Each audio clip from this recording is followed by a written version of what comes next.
Sunday Night Production.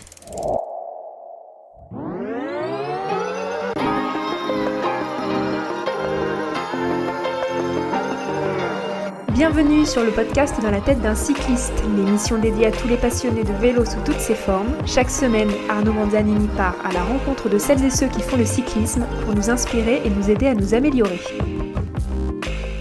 Bonjour à toutes et à tous, bienvenue sur le podcast Dans la tête d'un cycliste où je suis accompagné de Loïc aujourd'hui. Loïc le coach, salut Loïc. Salut Arnaud. Comment ça va ? Ça va très bien et toi ? Bien, écoute, bienvenue à Paris dans le studio au-dessus de la boutique Iron, le studio Dans la tête d'un cycliste de Sunday Night Production. On lance donc la saison 4. Eh oui, ça va vite, hein ? Ça passe vite. Très vite, ça fait longtemps qu'on ne s'était pas vu. Loïc, tu nous raconteras en off, on prendra le temps autour d'une pizza de discuter de notre été. En tout cas, voilà, on parle de l'été, mais on va aussi parler, le sujet de cet épisode d'ailleurs, c'est comment gérer sa coupure hivernale. Alors c'est vrai qu'au moment où est diffusé l'épisode, on va rentrer dans une période de l'année où il y a plusieurs années, c'était propice à une coupure, on arrêtait de rouler, les professionnels 2 semaines, 3 semaines, les amateurs 2 mois. Il y avait une prise de poids parfois. Aujourd'hui, est-ce que c'est toujours d'actualité ? Est-ce qu'on coupe aujourd'hui avec toutes les plateformes digitales sur lesquelles on peut s'entraîner ? D'ailleurs, on y consacrera un épisode dans les semaines qui viennent. Mais voilà, le sujet du jour, c'est donc l'importance de la coupure dans le cyclisme. Je te laisse la parole, Loïc. C'est toi qui vas nous dire, est-ce qu'on coupe aujourd'hui, toi qui es coach, entraîneur de plusieurs centaines de sportifs, est-ce qu'on coupe aujourd'hui ? Alors oui, moi en tout cas je le préconise fortement. Alors dans la saison, je suis plutôt adepte de rentrer des petites coupures d'une semaine après avoir détecté des datas qui montrent de la fatigue centrale. Mais en fin de saison, pour moi c'est systématique maintenant. La question c'est est-ce qu'on coupe complètement, c'est-à-dire totalement ou un petit peu.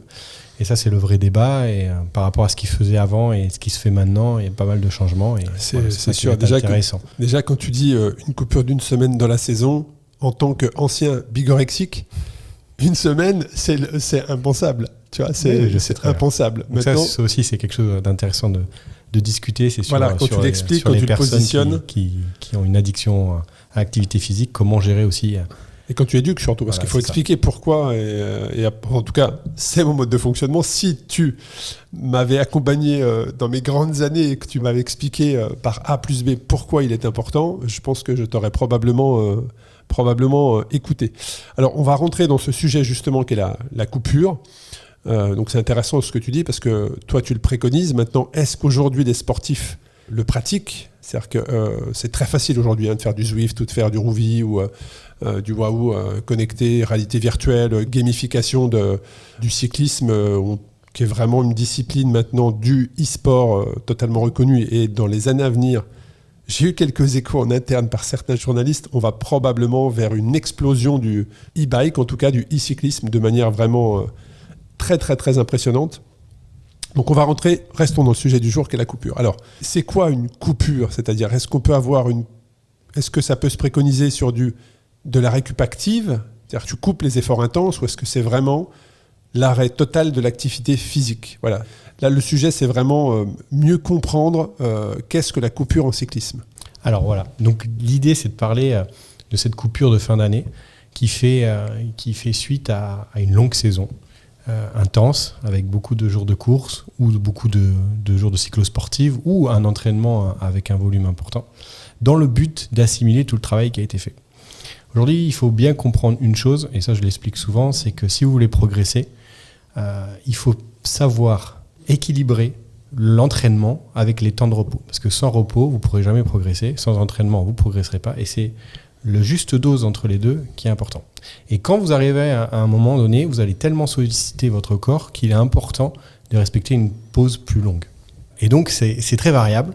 Et tu vas voir que ça va varier en fonction de cas particuliers. Mais ça peut aller très bien de 10 jours en fin de saison jusqu'à 6 semaines, voire 2 mois, dans certains cas. Et parfois, c'est vraiment sans rien faire. Et d'autres, c'est faisant un petit peu. Mais ça dépend vraiment de l'état initial dans lequel tu déclenches cette coupure. La période est propice. Octobre, novembre, c'est vraiment la meilleure période. Alors même décembre, des fois, ça peut être bien parce que c'est là où il commence à faire pas beau.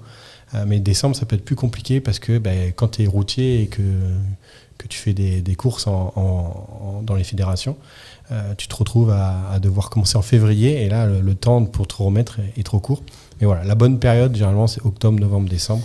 C'est les périodes idéales pour pouvoir s'arrêter et se régénérer. Parce que c'est vraiment le mot clé. C'est quoi, c'est un affûtage plus? Ah non, c'est pas un affûtage. C'est totalement différent. Oui, bien sûr. Tu peux, si tu arrives à la fin de saison, alors, toute une question de comment s'est passée ta saison.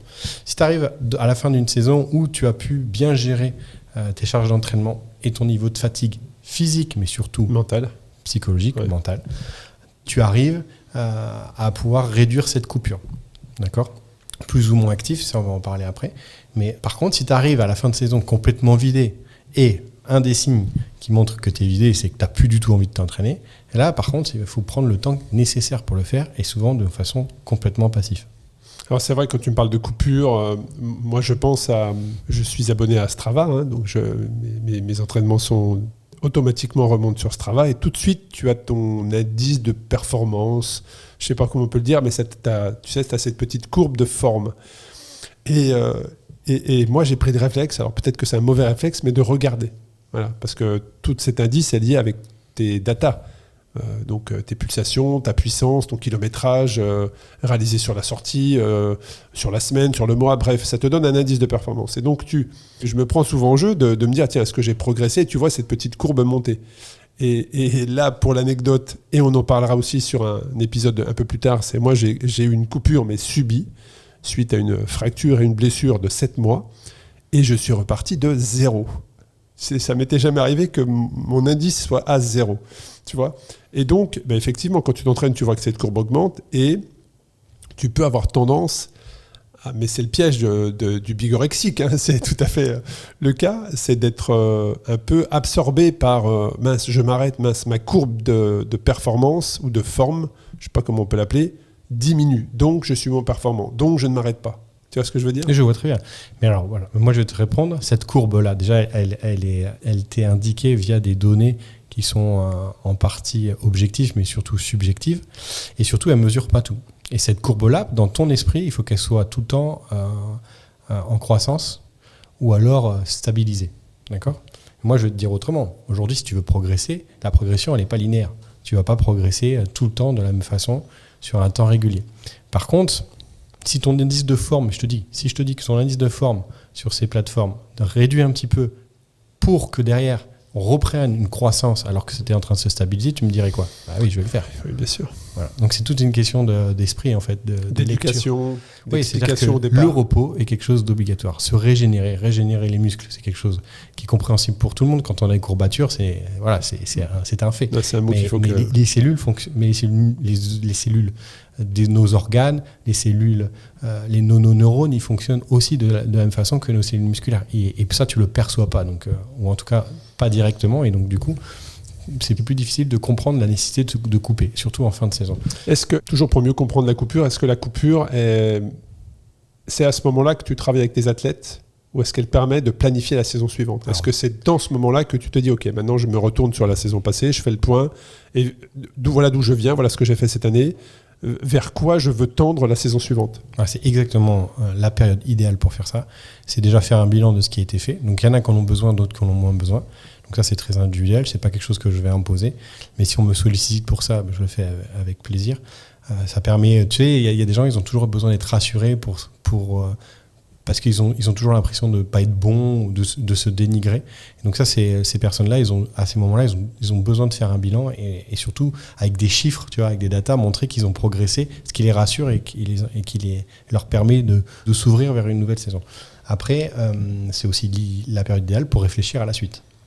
Et la suite, c'est qu'est-ce que je veux faire, comment je veux le pratiquer, comment j'ai fini la saison, ce que j'ai fait, est-ce que ça correspondait à ce que j'avais envie, est-ce que ça correspondait aussi à mes prédispositions physiologiques. Où je veux aller, comment je veux y aller, est-ce que j'ai les moyens aussi d'y aller, parce que peut-être que tu peux être confronté parfois à un écart entre le sportif qui a fait une saison moyenne, bonne, très bonne ou pas bonne, et qui se dit l'année prochaine, mes objectifs, c'est cela. Mais par contre, peut-être que parfois, toi, tu constates que c'est un bel objectif, mais par contre, ce sportif n'a pas les moyens, même bien entraîné, d'y accéder. Tu vois ce que je veux dire ? Exactement. Et donc la coupure, là, c'est le moment. Moi, si je te dis l'année prochaine, je veux gagner l'étape du Tour, voilà. C'est ça. Hein dans ta catégorie d'âge ou... C'est pas pareil, tu vois. Mais là, j'ai un exemple très simple là, que j'ai vécu il y a 2 jours. J'ai Moi, c'est célèbre. All-in. Moi, c'est all-in. Si je scratch direct, je te le dis. Okay. J'ai un ultracycliste qui est connu, que tu connais très bien, que j'entraîne et qui performe de plus en plus, qui a comme objectif, enfin en tout cas qui me l'a annoncé et qu'il y réfléchit, de faire la RAF et la TCR dans la même année. Voilà, donc le calendrier le permettrait cette année. C'est possible. Mais avec des ambitions, évidemment. Et, voilà. Et donc là, Est-ce que c'est un Français ou c'est un Suisse ? C'est le moment d'y réfléchir. Voilà. Et c'est bien parce que tu as pu faire le bilan de la saison, voir par rapport aux autres saisons comment tu as progressé et te dire, voilà. Là, tu vois, donc la coupure, c'est aussi ça. C'est je lâche tout. Mentalement, j'ai plus de contraintes et ça, c'est important. Lâcher les contraintes toute l'année, on suit un plan avec des objectifs, des pressions, des stress. On applique du stress à son corps, mais aussi à son esprit. Et là, on arrive à une période où on peut tout lâcher prise. Et voilà. Alors, il y a des gens, ils ont besoin de l'activité physique pour lâcher prise, tu vois. Parce que ça rajoute un stress. Oui, dans cette donc coupure, là, c'est toujours... Dans cette coupure, Loïc, tu peux faire du yoga. Tu peux pratiquer certaines activités qui te permettent de retrouver de la concentration, de travailler ta respiration, ce genre de choses. Exactement. Donc là, c'est moi j'utilise cette période-là pour... Tu peux ne pas rien faire. J'utilise cette période-là justement pour faire découvrir de nouvelles choses aux athlètes. Et ça, c'est quelque chose, je trouve intellectuellement stimulant. Donc notamment la respiration, parce qu'il existe plein de méthodes de respiration, et on sait aujourd'hui que la respiration, c'est aussi important que l'alimentation et que le soleil. Savoir respirer, ça paraît... tout le monde te dit je sais respirer, mais en fait quand tu t'y penches, pas du tout. Donc là j'utilise cette période-là pour faire découvrir cette partie de la performance.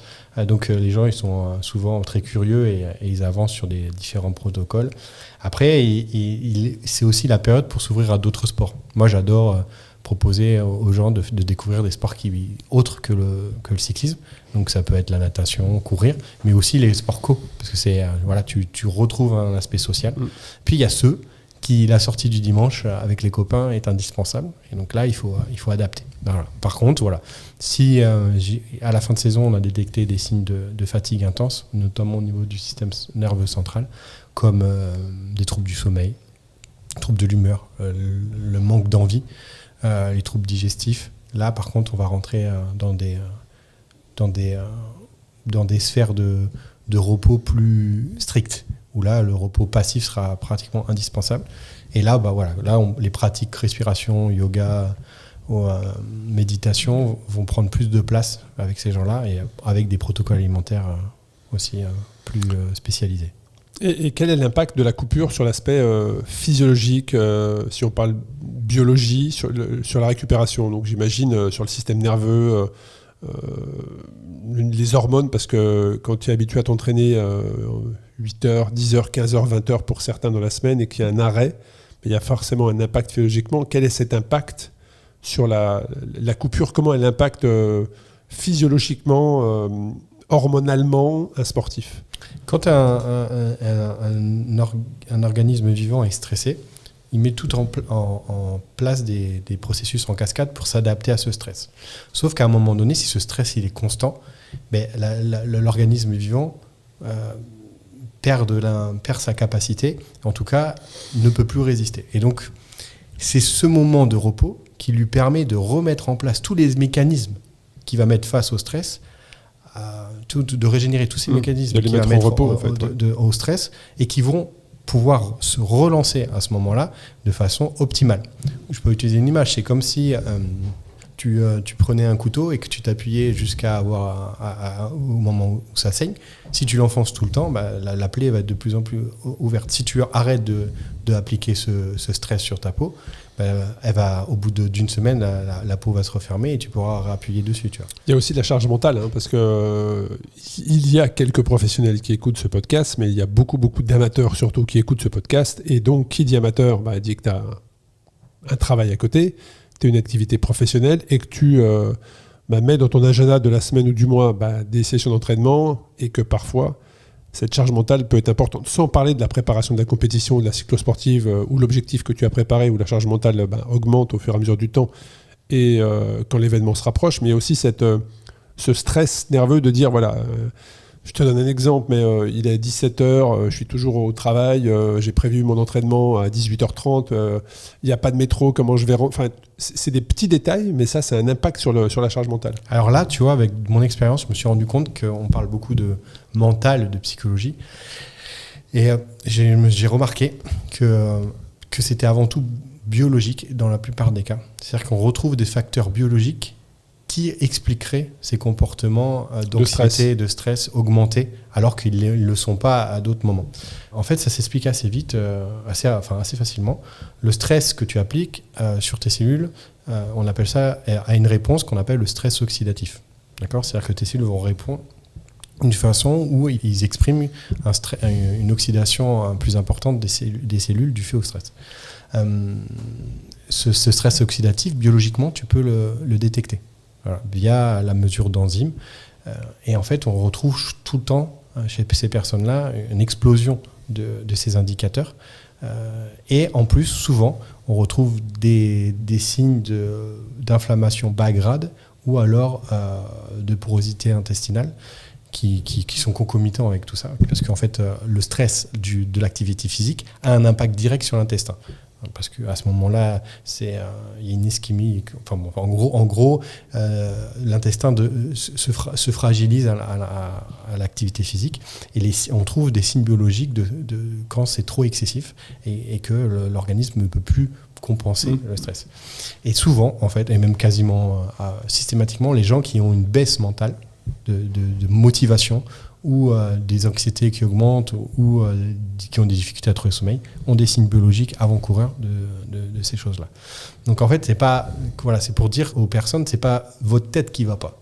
C'est que vous avez une biologie qui n'est plus en état d'homéostasie, donc d'équilibre, et qui nécessite du repos, mais aussi peut-être des adaptations et des supplémentations pour pouvoir redonner des fonctions à vos cellules, et notamment à vos mitochondries. Donc la coupure est aussi l'occasion de faire des bilans sanguins. Indispensable. Ouais. Ouais, là, je pense que c'est la période, c'est le moment. En fait, dans tous les cas, c'est intéressant. Si tu es fatigué, tu le fais. Voilà. Mais si tu finis bien, tu le fais après la coupure, parce que comme ça, ça te donnera des données de base. Et c'est hyper important. En termes de prévention, les bilans biologiques, c'est des outils formidables. Voilà, parce que des fois, tu vas découvrir des... J'ai écouté un podcast il n'y a pas longtemps, là, c'était le médecin de l'équipe de France de natation, et il racontait au début de sa carrière, il entraînait le pôle de performance à Toulouse, je crois que c'est Toulouse, et il expliquait qu'il avait 14 nageurs, et lui débutait dans la médecine fonctionnelle, et il envoie les résultats à un ami spécialisé, médecin, et ils sont dû dire ce que c'est, les bilans biologiques des 14. Et la personne lui rappelle, mais c'est qui ces gens qui sont tous malades ? Voilà. C'est une histoire qui fait sourire. Mais c'est ça, c'est que l'activité physique intense, l'activité physique est nécessaire pour une bonne santé, mais intense. Attention. Mais parfois, attention, voilà, il faut. Et donc la coupure, c'est le moment de tout remettre à plat et de faire le point. Et vous allez vous découvrir des choses intéressantes et vous allez être surpris.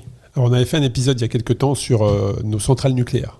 Oui, sur les mitochondries. Exactement. Alors, comment s'adaptent les hormones, les cellules dans cette phase de coupure, justement, où il n'y a plus ces 15 heures, 10 heures ou 8 heures, ne serait-ce que 8 heures d'activité physique. Comment réagissent les hormones et notre centrale nucléaire interne ? Le fait de reposer, de réduire le stress impliqué par l'activité physique, au niveau hormonal, permet de rééquilibrer parce que les organes vont être sollicités d'une façon différente. Par exemple, le pancréas, qui a un rôle dans la sécrétion d'insuline, qui est l'hormone qui régule la glycémie. Donc, autrement dit, c'est quand vous absorbez des glucides, du sucre, c'est cet organe-là qui régule la quantité de sucre dans votre sang. S'il n'y avait pas cet organe-là, et c'est le seul organe d'ailleurs qui ne se remplace pas, c'est-à-dire que si celui-là il est atteint, vous mourrez.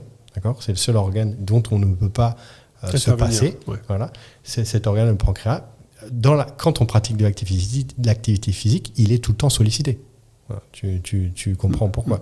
Donc là, le fait de faire la coupure, ça lui permet de se régénérer. En tout cas, de partir en mode repos. Et donc, des cellules, que les cellules du pancréas puissent se régénérer. Et quand elles se régénèrent, elles se renforcent. D'accord ? Donc, on améliore sa réponse au sucre après. Mais ça, c'est pour tous les organes. Et au niveau hormonal, la thyroïde, ça va être la même chose. Donc, les hormones thyroïdiennes vont se rééquilibrer parce que la thyroïde va être reposée. Par contre, quand je l'ai dit tout à l'heure, si vous êtes allé trop loin, vous allez créer des dysfonctions et ces dysfonctions peuvent ne jamais se régénérer. Donc, à ce moment-là, il faut faire un bilan biologique et peut-être aider l'organe à se régénérer. Au niveau des mitochondries, c'est ça qui est formidable. C'est qu'en fait, si tu reposes trop longtemps, tu vas perdre la biogénèse, donc le nombre de mitochondries et la fonction de la mitochondrie va diminuer et donc tu seras moins performant. C'est pour ça que quand tu t'arrêtes longtemps, tu perds en performance. Mais si le stress a été long ou très important, le phénomène est inverse. C'est-à-dire que tu vas renforcer la biogénèse sur la période nécessaire pour que la mitochondrie, que la cellule se régénère et donc que la mitochondrie retrouve des fonctions essentielles et optimales. Tout ça nous permet d'avoir vraiment une vision beaucoup plus précise de l'importance de la coupure. Notre rôle avec ce podcast, dans la tête d'un cycliste, et cette capsule Le Coach, il y a aussi la capsule Santé, animée par Camille, qui d'ailleurs vient d'être maman. Donc félicitations à elle du côté de Chamonix. Mais c'est vraiment d'éduquer, de mieux comprendre, et plutôt que de s'entraîner non-stop tout le temps, appuyer sur les pédales sans vraiment comprendre pourquoi ni comment. Donc voilà, tout ce que tu positionnes est très intéressant. Mais moi, je pense coupure. Je pense aussi à alimentation, puisque quand tu fais de nombreuses heures, beaucoup d'efforts dans ta semaine, tu as besoin d'avoir une alimentation, quand je dis riche, c'est en nombre de calories, pas en graisse, mais tu as besoin d'avoir des calories pour être performant. Comment ça se passe dans une coupure ? Moi, les coupures de mon époque, c'était open bar. Tu vois ce que je veux dire ? C'était le moment où justement, tu pouvais manger tout ce que tu ne pouvais pas manger dans l'année. Et moi, je suis d'une génération où il fallait être très très maigre, et donc le rapport à l'alimentation est pour moi très compliqué parce que justement, il fallait être très maigre avec une privation de calorique très très importante. Alors ça a bien évolué depuis, tout ça, c'est un autre monde. Mais comment ça se passe en termes d'alimentation pendant une coupure ? Qu'est-ce que tu ajustes ? Sujet très intéressant, partie très intéressante parce que évidemment ce qui se faisait avant, ça a bien changé maintenant. Alors, déjà, il faut comprendre l'apport calorique est nécessaire et va être complètement différent. Quand vous pratiquez une activité régulière entre 10 et 16 heures par semaine, l'apport calorique, on va dire, si vous faites du vélo, ça fait à peu près entre 7000 et 9000 calories en plus de votre métabolisme de base. Donc 1000 calories par jour, en gros, c'est donc l'équivalent de 3000 à 3500 calories au total d'une journée. Il y a des facteurs dépendants, mais voilà, en gros, c'est ça. Et donc du jour au lendemain, si vous faites une coupure passive, tu passes sans rien, il faut réduire. Et voilà. Donc en fait, si tu as des habitudes, en fait, le cerveau est assez le cerveau est un organe qui fonctionne incroyablement à merveille sans que vous ayez besoin d'y penser. Et votre cerveau régule l'apport calorique tout seul en fait. Ça, voilà. L'apport ou le besoin ? L'apport. C'est-à-dire que quand vous mangez, vous n'aurez pas besoin de peser en fait. Si vous écoutez il va trier, vos sensations, votre cerveau il est capable de savoir à la calorie près ce que vous avez besoin. D'accord ? Si vous mangez des aliments qui n'entretiennent pas la faim. D'accord ? Donc la satiété arrive au moment où vous avez besoin d'arrêter de manger. Et donc, vous avez quand même une habitude. C'est-à-dire que, par contre, ils ne choignent pas du jour au lendemain. C'est-à-dire que si du jour au lendemain, vous arrêtez votre activité, il va mettre il va y avoir un temps d'adaptation pour réguler. Et donc souvent, là, on peut avoir un problème. Et là, on n'est pas tous égaux. Il y a des organismes, moi je pense à un ami là, qui est marchand de cycle, Gabi, qui lui peut manger des calories. Son système fait que... Son métabolisme de base va se modifier plus rapidement que d'autres personnes qui, en fait, là, dès qu'ils arrêtent... donc là, il faut déjà comprendre ça. Et ça, c'est dû à l'hormone qu'on appelle l'insuline, parce que vous ne régulez pas, pareil, l'insuline. Donc là, il va falloir adapter en fonction de votre réaction personnelle. Et après, la deuxième chose, c'est qu'est-ce que je mange. Donc l'apport calorique, le diminuer par rapport à l'activité physique que je fais. Mais là, c'est assez simple. Si vous réduisez les apports en glucides, vous diminuez déjà drastiquement les calories. Donc est-ce que vous avez besoin de manger des glucides, par exemple, le soir avant de vous coucher, dans la même quantité que quand vous avez une séance le lendemain? Non, clairement. Donc il suffit de réduire les portions de glucides et écouter sa faim et manger lentement pour entraîner la satiété. Mais après, voilà, est-ce qu'il faut manger n'importe quoi? Donc là, c'est la vraie question, parce que moi, à notre époque, c'était ça. Oui, ça existe encore aujourd'hui. Ouais, je pense que ça existe aujourd'hui, mais ma question, c'était plutôt, est-ce que les sportifs d'aujourd'hui ont un rapport avec l'alimentation qui est la même que la génération des années 90, 2000 pendant la saison. Alors, les amateurs, c'est un rapport compliqué. Les amateurs, oui, mais les professionnels, c'est tellement aujourd'hui régulier qu'ils ont un rapport même très rigide, en fait. Donc c'est sûr qu'à la coupure, ça doit être un peu l'orgie totale. Est-ce que de se faire plaisir, c'est interdit? Non. Mais est-ce que de se faire plaisir systématiquement jusqu'à la boulimie, jusqu'à en devenir boulimique, c'est une autre question. C'est là où il faut se poser aussi les questions en fin de saison. C'est que si je suis vers ces comportements compulsifs vers la nourriture, c'est qu'il y a aussi des déséquilibres biologiques. C'est pas anodin. Tu vois. Quelqu'un qui finit la saison pas trop fatigué, normalement, il va bien tout gérer, il va s'arrêter. D'ailleurs, au bout de 10 jours, il va dire c'est bon, je me suis reposé. Quoi. Mais si tu te jettes sur les pâtisseries, c'est qu'il y a un problème. C'est qu'il y a un souci. Ouais. Voilà. Ok, bon, on est en phase. Mais alors, on parle d'alimentation. Tu parlais de repos tout à l'heure. C'était l'occasion aussi de faire les bilans sanguins, par exemple. Là, on parle d'alimentation. Moi, je me dis que justement, si tu arrives en phase donc, de coupure, ton alimentation va changer. Est-ce qu'il n'y a pas aussi une vigilance à avoir sur l'apport journalier ?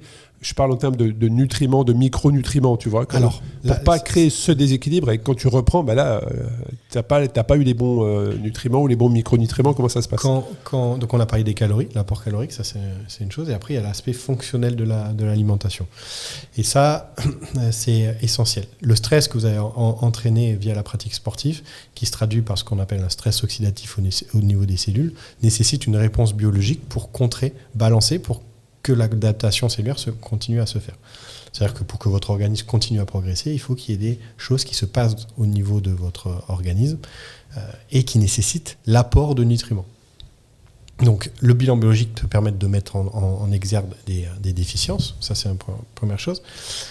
Mais pour autant, c'est aussi la période idéale pour apporter des nutriments essentiels à la récupération et donc d'accélérer cette période et de l'optimiser. Donc là, on va parler de tout ce qui est antioxydant, donc les fruits et les légumes. Donc les légumes d'un premier, parce que les légumes en premier et les fruits. Les légumes riches en antioxydants, c'est tout ce qui va être de couleur verte.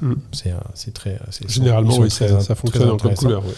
Ouais. Donc manger de façon le plus souvent crue. Donc c'est là où vous pouvez introduire de façon rituelle un plat à base de légumes crus à chaque repas, même le matin. Et après, c'est l'apport en oméga 3. Qu'est-ce que c'est les oméga 3 ? C'est les acides gras. Les acides gras, qu'est-ce que c'est ? C'est ce qui entoure les cellules et qui protège la cellule du stress oxydatif. Et il y a différents oméga. Il y a les oméga 3, les oméga 6, les oméga 9, mais notre alimentation est déséquilibrée vers le 6 et le 9. Et les oméga 3, aujourd'hui, on n'en mange pas assez, ce qui déséquilibre la composition et donc augmente la fragilité des cellules. Donc, mais ça, tu peux le prendre en complément. Alors, en complément, mais aussi dans ton alimentation. Ouais. Donc là, c'est dans ces périodes-là. Moi, je le prends chaque matin en petite capsule. Ce que je conseille, c'est de manger régulièrement, chaque semaine, des petits poissons gras. Donc maquereaux, sardines. Alors, on peut manger de temps en temps, une fois tous les 15 jours, un saumon. Parce que, alors plutôt, ça, les gens vont halluciner, plutôt d'élevage, parce qu'il sera moins. Non, mais c'est important, parce que souvent on pense que le poisson sauvage. Sashimi, ça fonctionne, sashimi Non. un poisson gras, comme le saumon, astuces, tu vois, et sauvage est très riche malheureusement en polluants, et notamment en mercure, alors que les poissons d'élevage le sont moins. Toujours, mais de temps en temps, voilà, vous en mangez. Privilégiez donc les petits poissons gras, les oléagineux, les noix, noix amandes. Et puis surtout, je vous ai parlé de légumes. Là, c'est apporter à chaque fois avec les légumes une huile vierge, extraite à froid, de privilégier le colza. Ça, c'est bien parce que c'est un équilibre oméga 3, oméga 6 aussi. Le rapport est bon, mais aussi une huile qu'on appelle l'huile de calmeline, qui est aussi un bon équilibre oméga 3, oméga 6. Et voilà, apporter ces éléments-là pour permettre à vos cellules d'être en meilleure santé quand vous allez reprendre. Et alors, on va parler sur le poids, parce que est-ce que dans la coupure, on peut se faire une bonne raclette, Loïc ? Bien sûr, se faire plaisir est essentiel. Tu vois, personne ici va te dire non, votre vie doit être rigide, c'est strict. Tu vois, une bonne tartiflette, des fois, ça fait du bien. Vous allez devoir faire. C'est différent d'un bon burger et des frites. Je trouve que c'est pas le même plaisir. Non, mais ça, c'est individuel. Mais oui, faites-vous plaisir. Voilà, le tout, c'est que ce soit raisonné. Et ne soyez pas omnibulé par la balance. D'ailleurs, moi, ce que je conseille, c'est si tu es sérieux et rigoureux, de la balance, tu la regardes pas, tu regarderas qu'un mois après l'avoir repris. Alors justement, voilà. C'est le sujet sur lequel je voulais aller. Un mois après la reprise, mais c'est quoi pour toi le bon pourcentage de prise de poids ? Parce que forcément, tu arrêtes l'activité physique intense pendant la coupure. Forcément, comme tu l'as dit, tu vas avoir cette synergie de trouver une alimentation qui soit moins importante, parce que ton cerveau, effectivement, va aller directement tendre de manière très intelligente vers tu n'as pas besoin de manger autant, donc c'est bon, tu as suffisamment mangé. Voilà. Mais c'est quoi une prise de poids correcte ? C'est un pourcentage ? C'est toujours pareil. Toujours différent. Ça dépend du temps que tu t'es arrêté. Si tu t'es arrêté... Une coupure hivernale, c'est quoi ? C'est 2 kilos ? C'est 10 kilos ? Mais voilà.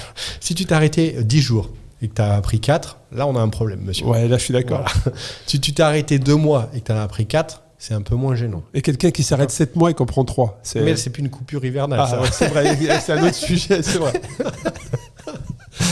C'est vrai que 7 mois, on est d'accord, c'est plus une coupure hivernale. Bon, on verra ça plus tard. Voilà.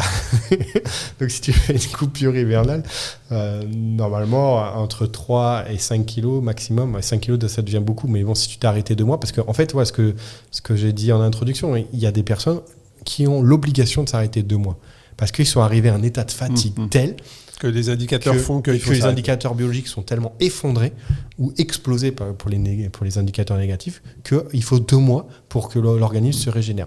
Et souvent, ça leur fait peur aux gens, mais en fait, aux sorties de ces 2 mois, mais ils n'ont jamais été aussi forts. Ouais. Et ça, je peux te donner plein d'exemples. Alors, il y a une célèbre nageuse qui a fait ça. Je ne vais pas te dire le nom parce que je ne suis pas sûr que c'était elle, mais avec Denis Richer, qui est suivi par Denis Richer. Et il expliquait dans un podcast, elle était à un tel niveau de burn-out que la seule chose qu'il lui a prescrit, c'est de s'arrêter. Mais complètement. Donc, depuis l'âge. Je crois qu'on en a déjà parlé. Ouais, d'accord. Ouais. Je crois qu'on en a déjà parlé. C'est une triathlète ? Non, une nageuse. Non, une nageuse qui était aux Jeux Olympiques. Et en fait, effectivement, mais je crois que tu nous as déjà donné cet exemple où ils ont commencé à collaborer ensemble et il lui a dit, voilà, alors le premier conseil que je vais te donner déjà, c'est de rien faire. C'est ça. Ouais, et je me souviens de ça. C'est ça. Et voilà, parce que quand on arrive à ces états-là, il n'y a pas d'autre solution. Et c'est très compliqué face à des gens qui veulent progresser, qui veulent performer. Ou d'addiction. On ne comprend pas. Mais c'est même pas, c'est qu'ils n'y arrivent pas. Je l'ai vécu. On connaît un célèbre cycliste qui est adorable, mais qui a du mal. Et des fois, il est arrivé à des états où son corps a dit stop. Voilà. Qu'à la retraite, hein. Non. D'un petit jeune qui est livreur vers Lyon, là. Ah, oui. Alors, je pensais à un coureur professionnel. Voilà. Mais effectivement. Qui parfois pousse la machine un peu loin. Quand il est, je crois, numéro 2 sur Strava au niveau mondial. Et qui prend conscience maintenant qu'il a besoin de repos. Mais il a fallu qu'il en arrive à des états où il a été... il est livreur, effectivement, livreur à Lyon, et à la fin de ses journées, il rajoute 100 bornes ou 150 bornes. C'est ça. Mais il le fait de moins en moins. Et là, je sais qu'il a coupé aussi une petite période. Mais voilà, c'est quand on en arrive à des états de fatigue où ton corps te dit stop, que tu finis à l'hôpital, parce que je sais pas, t'as chopé un virus et que ton corps il est plus capable de quand on arrive là, c'est que c'est déjà trop tard. Hein. Et des fois, 2 mois, c'est pas assez, quoi. Alors là, la nature est bien faite, c'est que tu vas être arrêté de fait. Exact. Ouais. Voilà, mais il faut éviter tout ça. Et la coupure permet d'éviter toujours d'en arriver là et permet encore de progresser. Alors, tu parlais du burn-out, justement. On le voit de plus en plus chez les jeunes jeunes prometteurs, jeunes professionnels qui arrêtent leur carrière à 23, 25 ans, voire même 20 ans pour certains. C'est quoi les signes extérieurs d'un burn-out chez les sportifs ? Alors, j'en ai parlé un peu tout à l'heure. Donc déjà, un des premiers signes qui est identifiable directement et que tout le monde a connu, c'est de ne plus avoir envie de s'entraîner. Déjà, tu prends le vélo tu prends le vélo et tu te dis... Alors, tu as soit quelqu'un qui t'a donné un plan d'entraînement et là, tu te dis... Bon, là souvent, les gens, ils y vont plus. Ou alors, ils trouvent des excuses annexes de leur vie socio-professionnelle pour pas faire. Donc déjà, quand en tant qu'entraîneur, tu as déjà des indications. Mais après, quand tu es tout seul, c'est encore plus dur. Parce que quand tu es tout seul, tu te fais ton propre programme, au moins dans ta tête où tu l'écris. Et là, quand tu arrives le matin, qui fait pas très beau, et ça commence toujours comme ça, tu dis je ferai ça demain. Et puis le lendemain, tu le fais pas. Là, quand tu rentres comme ça, les gars, attention. C'est un indicateur. C'est un premier indicateur. Il y a un souci. Voilà. Et après, quand tu arrives au stade après, tu es sur la séance, tu es au bout d'une heure, tu en as marre et tu rentres, quoi. Alors oui, il y a ça, mais il y a aussi l'opposé. Toi, en tant qu'entraîneur, tu planifies un repos et le sportif, il va quand même. Parce que justement, il veut progresser. Est-ce que c'est pas un signe de... Non. Pas ça. Non, ça, c'est plus de la bigorexie. Non, pas forcément. Il y a des gens qui sont pas. C'est juste, ça peut être de l'orthorexie aussi, le fait de vouloir toujours bien faire, tu vois. Orthorexie, je connaissais pas. Quand on avait fait le podcast sur on avait parlé. Avec Marion. Ouais. Et du coup, c'est sûr, parce que la bigorexie, c'est lié au corps, à la forme du corps. Tu vois, c'est être obsédé par. Aussi, tout à fait. Oui, je vois ce que tu veux dire. La perte de poids, le poids. Ouais, c'est ça. Et l'orthorexie, c'est plutôt sur la rigueur d'appliquer, tu vois, des choses, de refaire les choses et toujours bien vouloir les faire. Est-ce que la coupure te permet également de retrouver un sommeil parce que comme tu l'as dit, il y a un lien avec le sommeil. Parfois, dans la saison, on est tellement stressé, on veut tellement bien faire que ça a un impact sur le sommeil.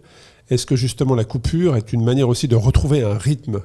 Alors normalement non, parce que tu dois l'avoir tout le temps. Si c'est bien équilibré. Ouais, si c'est bien équilibré, non. Alors, par contre, si tu en es arrivé au moment où tu n'arrives plus à t'endormir, donc ça c'est aussi un des signes. Ou à te réveiller la nuit. Ouais, ou te réveiller la nuit, ça c'est un des signes que tu as été trop loin.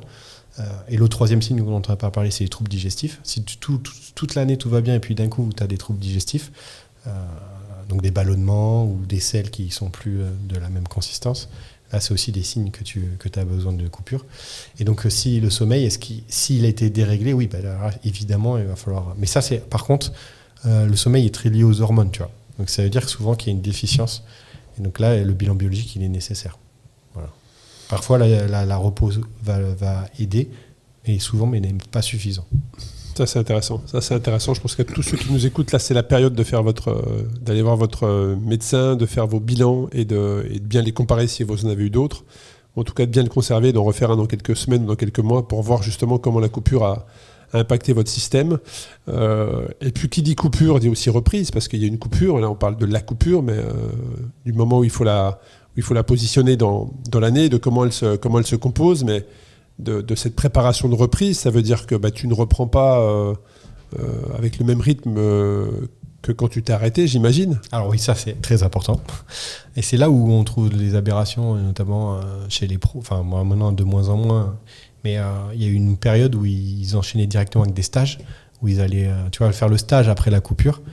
C'est dangereux en fait, parce que c'est violent. C'est-à-dire qu'en fait, tu ne permets pas au ton organisme de profiter de ce qui s'est passé pendant la coupure, et tout de suite, tu lui mets un stress trop important. Donc là, on repart dans un schéma négatif. Et donc là, ce qui est important, c'est la progressivité. La science, aujourd'hui, elle nous montre que 10%, 12% d'augmentation de charge par semaine, c'est quelque chose c'est une progression qui est idéale pour l'adaptation biologique et physiologique. Et donc, si tu n'as rien fait pendant 3 semaines, et que tu reprends et que tu repars sur 1000 bornes par semaine, oui, ça, 1000 bornes par semaine, 1000 bornes par mois, alors que c'était le max que tu faisais dans la saison, là c'est clair. Donc il faut repartir sur une base que ton corps peut accepter. C'est simple, parce que tu reprends la semaine, si tu as des courbatures, si tu as un peu mal dormi et que tu as des fatigues prononcées dans la journée, c'est que tu as mis trop. C'est des signes très simples à détecter. On a fait un épisode, je vous invite à l'écouter sur la progressivité, souviens-toi. Voilà, il suffit donc d'écouter et d'adapter. Et après, tu augmentes de 10% d'augmentation de la charge. Donc, calculez pas ça en kilomètres, mais plutôt en distance, en temps lié à l'intensité. Et puis, est-ce qu'il faut reprendre tout de suite sur des petites intensités, des grandes intensités ? On va dire qu'au début, tu remets l'organisme en route sur des basses intensités, mais de plus en plus dans ma pratique, je remets de la haute intensité sur des organismes complètement reposés, parce que tout de suite, on rentre dans la stimulation du VO2 max, de tes capacités d'endurance, et sur un organisme qui est reposé, c'est optimal. Et les datas aujourd'hui, est-ce qu'elles peuvent accompagner une reprise pour la mesure de la récupération dans ces moments-là? Alors déjà, aujourd'hui, tu as des montres qui mesurent ta qualité du sommeil. Toi, tu en as une. C'est toujours intéressant, même si ce n'est pas tout le temps fiable. Mais dans la longue... Ça donne dans la durée, ça donne des indications intéressantes. Tu as la mesure de la variabilité cardiaque aussi, qui va te donner des indications. Si tu as des changements importants à l'heure de la reprise, c'est que tu as repris trop vite.